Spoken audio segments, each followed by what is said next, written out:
Pythagorean triplets आज मैं आपको इस वीडियो में इस तरीके से बता दूंगा, समझा दूंगा कि पाइथागोरियन ट्रिपलेट्स आपको रटने नहीं पड़ेंगे। बट कैलकुलेशन में एक बार फिर कह रहा हूँ कि कैलकुलेशन जिसका अच्छा है वो डेफिनेटली 15 मिनट में आपसे ज्यादा क्वेश्चन कर लेगा। सिलेबस कंप्लीट करना एक जगह है, चीजें सीखना एक जगह है, लेकिन अगर कैलकुलेशन भी आपका तेज है ना तो आपके पर क्वेश्चन लगभग 10 सेकंड तो बच जाते हैं। तो मैंने अपने प्रीवियस वीडियो में ये भी बताया कि मैंने सीजीएल कैसे अपने पहले अटेम्प्ट में क्लियर किया, जस्ट बिकॉज कि मेरी मेंटल मैथ्स तेज थी। क्योंकि यार मैं पता मेंटली काफी चीजें सॉल्व करने की ट्राई करता हूँ, ये नहीं कि तुरंत पेन पकड़ दूं हर चीज के लिए, क्योंकि यार पेन उठाने और लिखने में हर चीज टाइम लगती है। तो आपको तो इस वीडियो में हम लोग पाइथागोरियन ट्रिपलेट्स पढ़ने वाले हैं, जो कि ट्रिग्नोमेट्री का एक बहुत अच्छा कॉन्सेप्ट है और बहुत इंपॉर्टेंट कॉन्सेप्ट है, स्पेशली जो भी कोई भी कॉम्पिटिटिव एग्जाम की तैयारी कर रहा है, एसएससी, सीजीएल, सीएचएसएल, सीपीओ वगैरह, या बैंकिंग या किसी भी कंपटीशन जिसमें भी मैथ्स आती है। क्योंकि यार उसमें पाइथागोरियन ट्रिपलेट्स के बहुत से क्वेश्चंस आते हैं।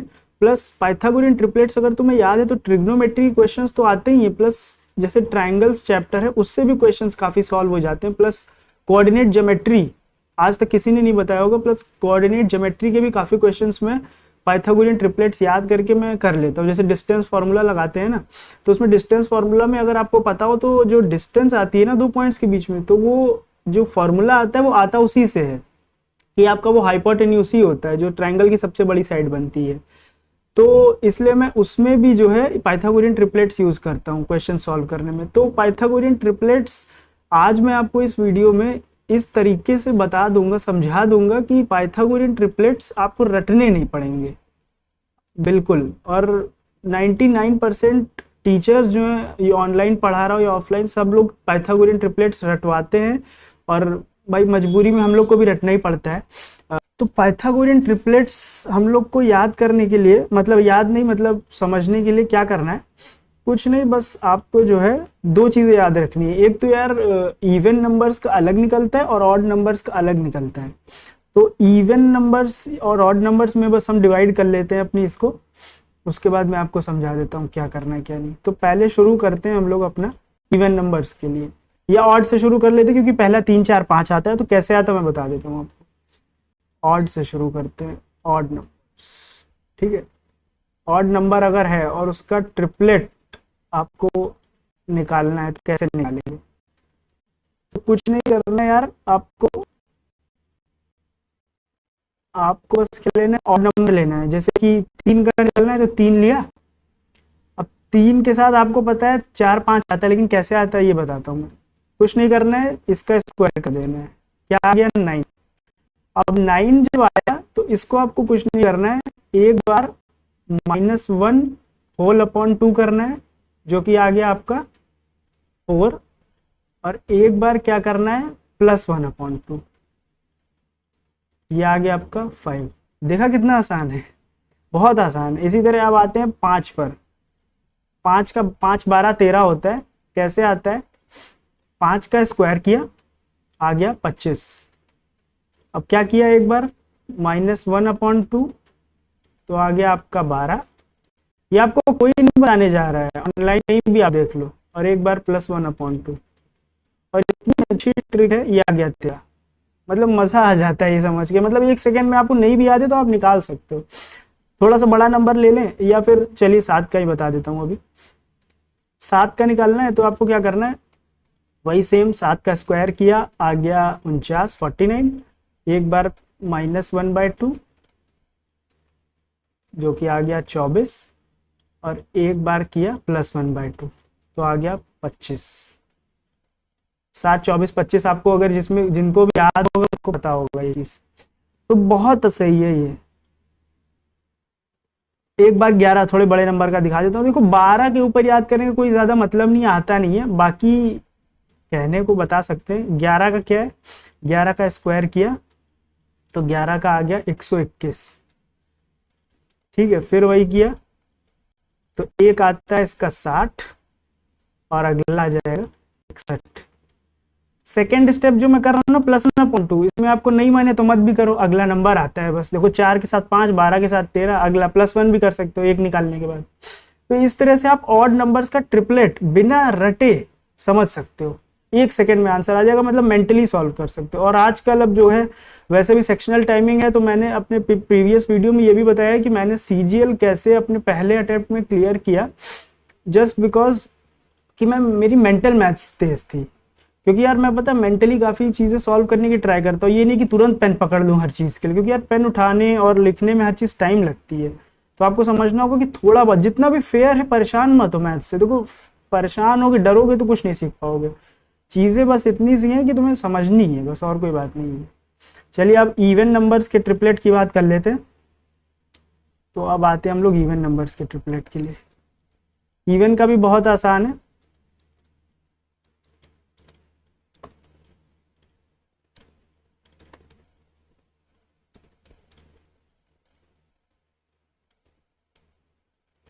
चलिए तो फॉर एग्जांपल लेते हैं हम लोग, 4 तो देखो बन ही चुका है, 3 4 5, तो अब आगे का ले लेते हैं। एक हम लोग लेते हैं 6 का, ठीक है।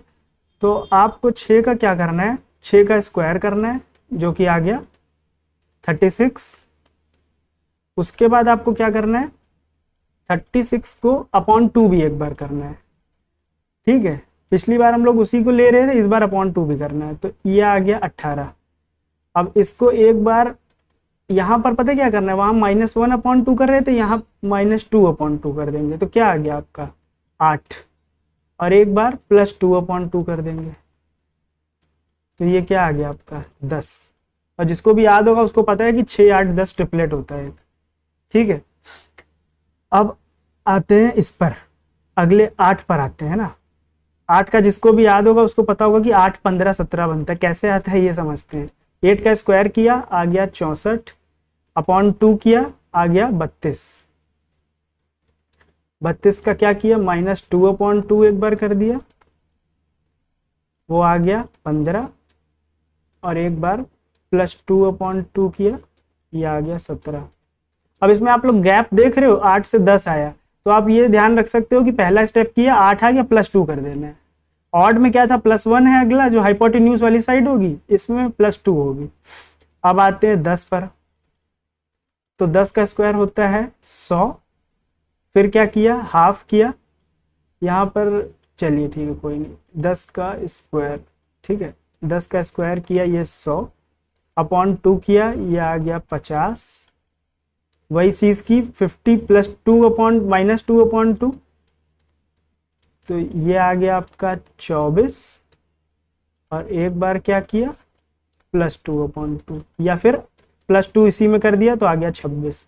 जिसको भी याद होगा उसको पता है 10 24 26 एक ट्रिपलेट बनता है। बहुत सही मेथड है, मतलब क्या ही बोलूं, बहुत अच्छा मेथड है, ठीक है। बताना था कि इस तरह से आप जो है ना अपने ट्रिपलेट्स को रटने के बजाय इस तरह से समझ सकते हो। और ये 2-3 बार अगर आप रिवाइज कर लोगे ना, तो मैं बेट लगा के कह रहा हूँ आपको रटने की जरूरत ही नहीं, आपको याद खुद ही हो जाएगा, इन हार्ट मतलब याद हो जाएगा आपको। जैसे ही कोई पूछेगा 5 का क्या 5 12 13, 8 का क्या 8 15 17, ऐसे याद होने लगेगा। क्योंकि यार स्क्वायर करके देखो, इवन में बस ये याद रखना है स्क्वायर करके अपॉन 2 करना है, ऑड में आपको बस स्क्वायर करके बस वही से काम चल जाएगा। -1/2 एक बार, +1/2। इवन में क्या करना, -2/2 और +2/2, बस और कुछ नहीं करना। तो आपके सामने मैंने सारे ट्रिपलेट्स दिखा दिए किस तरह से आते हैं। ऑप्शन से कभी भी आपको ये पहचानना है कि एरिया ऑफ ट्रायंगल पूछा है, तो आप हीरोन्स फॉर्मूला हर जगह थोड़ी लगाने लगोगे। अगर आपको पता है कि राइट एंगल ट्रायंगल है, तो आप यार उसको हाफ बेस हाइट लगा दोगे ना, परपेंडिकुलर बेस इंटू हाफ, यही कर दोगे, दो छोटी साइड का प्रोडक्ट इंटू हाफ करोगे। जैसा कि ये क्वेश्चन अगर ले लेते हैं हम लोग नया पेज पर, तो उसमें आप ये करोगे, जैसे मान लो यार क्वेश्चन आया है कि find area of triangle with sides 11 60 61 centimetre, ठीक है। अब ये क्वेश्चन आया है, तो यार अगर हीरोन्स फॉर्मूला लगाने बैठोगे तो टाइम लगेगा ना, लेकिन अगर आपको याद है 11 60 61 या पता भी करना है, तो आप फटाक से देखोगे ट्रिपलेट तो नहीं बन रहा है, तो आपने फटाक से 11 का स्क्वायर किया आया 121, एक बार किया -1/2 तो आया 60, और एक बार किया +1/2 तो आया 61। तो 11 60 61 आपको याद आ गया ट्रिपलेट है, तो बस इसका एरिया क्या हो जाएगा, एरिया हो जाएगा half into base into height, वही मतलब हाइपोटेन्यूज छोड़ दें, तो 11 इंटू 60, ये 30 2 से कट गया, आपका क्या आ गया 300 + 30 330 सेंटीमीटर स्क्वायर। देखा, तो ये सब फायदे होते हैं। अब ट्रायंगल का एरिया निकालना है या बहुत सी चीजें, उसमें बहुत सी चीजें में कर सकते हैं आप। एक और मैं क्वेश्चन दिखाता हूँ आपको सॉल्व करके इस पर। जैसे कि एक क्वेश्चन है आपका कोऑर्डिनेट ज्योमेट्री का क्वेश्चन लेते हैं, एक क्वेश्चन कि find distance between A and B. ठीक है, तो 1, -1 ले लेते हैं और यहां क्या ले लेते हैं 9, 14। ठीक है, तो अब इसका डिस्टेंस निकालना है। तो अब जनरली 99% लोग क्या करेंगे, डिस्टेंस फॉर्मूला लगाएंगे और इसका क्या करेंगे 9 - 1 का होल स्क्वायर प्लस 14 -1 का होल स्क्वायर मतलब +1 का होल स्क्वायर।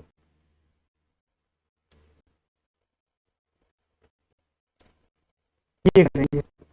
ठीक है, तो इससे क्या आ जाएगा 8 स्क्वायर प्लस 14 + 1 15 का स्क्वायर। अब यही दिमाग लगाना है कि यार ये p² + b² ही तो है, डिस्टेंस फार्मूला का डिस्टेंस ही फार्मूला जो आया है ना, ये हाइपोटेन्यूज ही बनता है। तो आपको बस 8 15 याद आया, ट्रिपलेट था, 8 15 के साथ 17 बनता है, 8 15 17 ट्रिपलेट होता है। तो ये आपको समझ में आ गया। अब ये क्वेश्चन बिना कुछ लिखे मेंटली हो सकता है। यहाँ देखा 1 है, यहाँ 9 है, तो गैप क्या आएगा 8 का। ठीक है, और यहाँ 14 है, यहाँ -1 है, तो इसका गैप क्या आएगा, मतलब सब्ट्रैक्ट करोगे तो 14 + 1 15 आ जाएगा। अब आपको मालूम है कि 8 15 के साथ 17 ट्रिपलेट बनता है, जैसा कि मैं पहले भी बता चुका हूँ। तो जो मेंटली सॉल्व करेगा वो सीधा आंसर 17 यूनिट्स मार्क करके आगे बढ़ जाएगा। 1 सेकेंड का क्वेश्चन है, और जिसको नहीं आती ये चीज़ तो वो डिस्टेंस फार्मूला लगाएगा बैठ के। तो ये मैं बताना चाह रहा था आपको कि पाइथागोरियन ट्रिपलेट कितना मतलब इम्पॉर्टेंट भी है याद करना, लेकिन रट के याद करोगे ना तो भूल सकते हो, प्रैक्टिस चाहिए। तो मेरा जो तरीका है बताने का, उस तरह से आप अगर याद करोगे वो ट्रिपलेट्स, समझोगे कैसे आया है, तो बस फटाफट आ जाएगा और फिर याद भी हो जाएंगी चीज़ें। तो बहुत शॉर्ट में मैंने आपको चाहा था कि बहुत अच्छे से मैं बता दूं, तो मुझे लगता है कि मैंने क्वेश्चंस के थ्रू भी आपको काफ़ी चीज़ें बता दी। और इसी को बोलते हैं यार कि इंटरडिसिप्लिनरी या इंटर टॉपिक अप्रोच। मतलब आपको ये पता होना चाहिए कि ऐसा ज़रूरी नहीं कि कोऑर्डिनेट ज्योमेट्री है, कुछ है तो आपस में कोई चीज़ें यूज़ नहीं हो सकती है। मैथ्स है, साइंस है, ये सब चीज़ें इंटर रिलेटेड होती हैं, मतलब कहीं भी यूज़ हो सकती है। बस आपको थोड़ा लॉजिक लगाना है, लॉजिकल सोचोगे तो बहुत सी चीज़ें मेंटली हो सकती है सॉल्व। तो चलिए, थ्रू शुरू होने से पहले मैं आप लोग को अपने बारे में कुछ बता देता हूँ। मैंने SSC CGL 2024 अपने पहले अटैम्प्ट में क्लियर किया था। SSC CGL 2025 जो कि मेरा सेकेंड अटैम्प्ट था, वो मैंने क्लियर तो किया था, बट मेरे कंप्यूटर में मार्क्स कम आए थे, इस वजह से मेरा सिलेक्शन नहीं हो पाया। मैंने GST inspector, examiner, office superintendent की पोस्ट के लिए कट ऑफ जो थी वो क्लियर की थी। लास्ट ईयर जिसने भी दिया CGL 2025 उसको मालूम है कि मेंस में कंप्यूटर जो पेपर था वो बिल्कुल अनएक्सपेक्टेड था और सबने गेस वर्क किया है, तुक्के मारे हैं। खैर मैं उसमें नहीं जाना चाहता। तो ये मेरे बारे में हो गया। प्लस अब मैं आपको एक चीज़ और बता दूं कि यार मैंने सोचा है कि CGL तक मैं आपको कंप्लीट मैथ्स पढ़ाने जा रहा हूँ और मैं उस पर वर्क भी कर रहा हूँ। कोऑर्डिनेट ज्योमेट्री का मेरा आधा बन भी चुका है लगभग चैप्टर। तो एक तो मैं आपको कंप्लीट मैथ्स पढ़ाने वाला हूँ CGL तक। बहुत मिनिमम टाइम में मैं आपको सारे PYQs और थ्योरी के साथ पढ़ाऊँगा, तो आपको कहीं और जाने की ज़रूरत नहीं है। सेकेंड चीज़ ये है कि यार कैलकुलेशन और मेंटल मैथ्स मैं आपको बीच बीच में जो गैप मिलेगा ना, चैप्टर के वीडियोस डालने में, PPT बनाने में जो टाइम लगेगा, तो बीच में जो गैप मिलेगा 4-5 दिन का, तो उसमें मैं आपको छोटे छोटे शॉर्ट वीडियोस डाला करूँगा। जैसे कि मैं ये डाला है, ये आपका पाइथागोरियन ट्रिपलेट का। तो इससे क्या होगा ना, आपको कैलकुलेशन आपका अच्छा हो जाएगा और उस फ़ायदा ये होगा कि यार अब तो सेक्शनल टाइमिंग है, तो यार अब आपको समझना पड़ेगा कि कैलकुलेशन से भागना नहीं है। कैलकुलेशन आपका पर क्वेश्चन आपका लगभग 10 से 15 सेकंड बचा सकता है अगर आप अच्छे हैं कैलकुलेशन में। और अच्छा होने के लिए कुछ ऐसा ज़रूरी नहीं है कि आपकी मैथ्स अच्छी हो नहीं हो, बस आपको थोड़ी सी ट्रिक्स सीखनी है। जैसे मैं अभी आपको पाइथागोरियन ट्रिपलेट आज बता दूंगा ऐसे तरीके से कि आपको ज़िंदगी में रिटर्न नहीं पड़ेगा, उसे अपने आप समझ जाओगे कैसे आया और कैसे याद करना है। तो इसी तरह मैं जो बीच में गैप मिलेगा उसमें मैं वीडियोज़ डालता रहूँगा कैलकुलेशन के, जैसे मल्टीप्लिकेशन कैसे आप आसान कर सकते हैं, जल्दी कर सकते हैं, 3/3 जितने भी मतलब बड़े थोड़े कैलकुलेशन भी हो, या आप कहाँ पर डिजिटल सम लगा सकते हैं, कहाँ पर आप यूनिट डिजिट का यूज़ कर सकते हैं, कहाँ आप मल्टीपल का यूज़ कर सकते हैं। तो जैसे मेंसुरेशन के क्वेश्चन में, तो इससे आपका क्या होगा कि क्वेश्चन सॉल्व आप जल्दी कर पाओगे और पर क्वेश्चन आप लगभग 10-15 सेकंड बचा सकोगे। तो आप खुद ही सोचो कि आपके काफ़ी क्वेश्चन 15 मिनट में ज़्यादा सॉल्व हो जाएंगे अगर आपकी कैलकुलेशन तेज़ है। वीडियो के बाद आप कमेंट ज़रूर करना कि यार वीडियो कैसी लगी, मतलब आपको समझ में आया, चीज़ नहीं आया, क्या कुछ, मतलब फीडबैक ज़रूर देना है। फीडबैक बहुत ज़रूरी होता है हम लोगों के लिए। वीडियोस बनाते हैं तो ये लगता है कि यार ऐसा तो नहीं कुछ नहीं समझ में आया या कुछ वीडियो गड़बड़ है या आपको पीपीटी नहीं ठीक लगी, हैंड राइटिंग वैसे मेरी ख़राब है। तो जो भी मतलब फीडबैक ज़रूर देना कि यार अच्छा लगा कि नहीं लगा। अच्छी लगी तो ज़रूर लाइक शेयर सब्सक्राइब कर लेना। और हाँ, चैनल सब्सक्राइब कर सकते हो। मेरा टेलीग्राम चैनल भी है, ये समर्थ एजुकेटर, ये जो नीचे लिखा है ऑफिशियल चैनल, ये भी ज्वाइन कर सकते हो। इसमें मैं आपको वोकैब की डेली PYQs डालता हूँ। और टेलीग्राम चैनल ज्वाइन कर लो और प्लस यूट्यूब पे सब्सक्राइब कर लो, क्योंकि मैं आने वाले CGL तक जो है सारा कंप्लीट मैथ्स पढ़ाऊँगा। और बीच बीच में जैसा कि मैंने कहा मैं आपको कैलकुलेशन के वीडियोस डालता रहूँगा। तो इससे आपका क्या होगा ना, मेंटल मैथ्स भी तेज़ होती रहेगी और आपका जो है सिलेबस भी कंप्लीट होता रहेगा। तो इससे आपको पता है 15 मिनट में आप एफिशिएंसी अपनी मैक्सिमाइज कर सकोगे। और कैलकुलेशन में एक बार फिर कह रहा हूँ कि कैलकुलेशन जिसका अच्छा है वो डेफिनेटली 15 मिनट में आपसे ज़्यादा क्वेश्चन कर लेगा। सिलेबस कंप्लीट करना एक जगह है, चीज़ें सीखना एक जगह है, लेकिन अगर कैलकुलेशन भी आपका तेज़ है ना तो आपके पर क्वेश्चन लगभग 10 सेकेंड तो बच जाते हैं। तो ये आपको समझना होगा कि भाई 10-10 सेकेंड अगर आप बचाओ तो आपके 2-3 क्वेश्चंस एक्स्ट्रा सॉल्व हो सकते हैं उतने ही टाइम में।